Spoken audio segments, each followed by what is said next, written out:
क्या आपने कभी सोचा है महीने में 2 बार आने वाला एकादशी का व्रत इतना शक्तिशाली क्यों माना जाता है? लोग ये तक कहते हैं कि सिर्फ ये व्रत आपके पापों को खत्म कर देगा। लेकिन क्या भूखा रहना आपके पाप को नष्ट कर सकता है? क्योंकि अगर हम कोई बिना ज्ञान के कोई भी चीज़ फॉलो करते हैं तो वो एक भ्रम ही माना जाता है। एकादशी का अर्थ होता है चंद्रमास की 11वीं तिथि। इस दिन हम भगवान विष्णु की पूजा करते हैं और ये दिन उन्हीं को समर्पित है।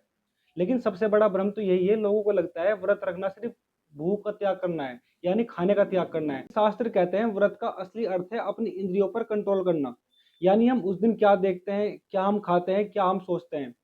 लेकिन सबसे बड़ा सवाल यह है कि सिर्फ कंट्रोल करना ही अगर व्रत है तो इस व्रत को पापनाशनी क्यों बोलते हैं? इसका जवाब मिलता है पद्म पुराण में। एक कथा के अनुसार मून नाम का एक शक्तिशाली असुर देवताओं और मनुष्य को परेशान करने लगा। तब भगवान विष्णु प्रकट हुए और उससे युद्ध करने लगे। युद्ध इतना भीषण और लंबा था, भगवान विष्णु विश्राम के लिए चले गए। तभी उनके शरीर से एक शक्ति का जन्म हुआ जिसने मुर नामक इस असुर का वध कर दिया। भगवान विष्णु जब जगे तो उन्हें देखकर प्रसन्न हुए और उन्हें वरदान दिया कि जो कोई भी एकादशी का व्रत रखेगा वह पापों से मुक्त हो जाएगा। लेकिन सच्चाई ये है कि ये सिर्फ एक कहानी नहीं है, ये मुर नाम का राक्षस अभी भी जीवित है। ये हमारी बुरी आदतें हैं, हमारा मोह है, हमारा लालच है। इसीलिए ही एकादशी के दिन को हरि दिन भी कहा जाता है।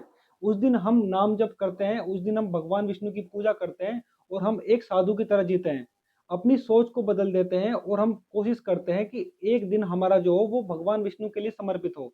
अगर एकादशी का व्रत इतना शक्तिशाली है तो हर कोई इंसान पाप मुक्त क्यों नहीं हो जाता? लेकिन इसका फ़र्क पड़ता है आप कैसे व्रत रखते हैं, क्योंकि व्रत के भी कुछ नियम होते हैं। ऐसे ही एकादशी व्रत रखने के भी कुछ नियम हैं, जो पालन करने ही चाहिए, क्योंकि इसके बिना यह व्रत अधूरा है। जैसे व्रत आरंभ करते हुए संकल्प लेना, साथ ही साथ सात्विक भोजन करना, अपनी वाणी और अपने विचारों पर संयम रखना। लेकिन सबसे ज़्यादा ज़रूरी है आपका व्रत खोलना। आपको द्वादशी के सूर्य उदय के बाद ही व्रत खोलना है, वरना इसके बिना व्रत अधूरा होता है। एक वर्ष में लगभग 24 एकादशी आती हैं, कभी-कभी 26। जैसे देवउठनी एकादशी, निर्जला एकादशी और देवशयनी एकादशी। लेकिन सबका लक्ष्य एक ही है, आपकी आत्मा की शुद्धि। लेकिन सबसे बड़ा सवाल यह है कि सिर्फ व्रत रखने से आपके पाप नष्ट हो सकते हैं? अगर आप सिर्फ बॉडी अपने शरीर से व्रत रख रहे हैं तो ऐसा बिल्कुल भी नहीं होगा। यह व्रत हमें सिखाता है अगर आप अपने भोजन पर, अपनी भूख पर कंट्रोल कर सकते हो तो आप अपनी इच्छाओं पर भी कंट्रोल कर सकते हो।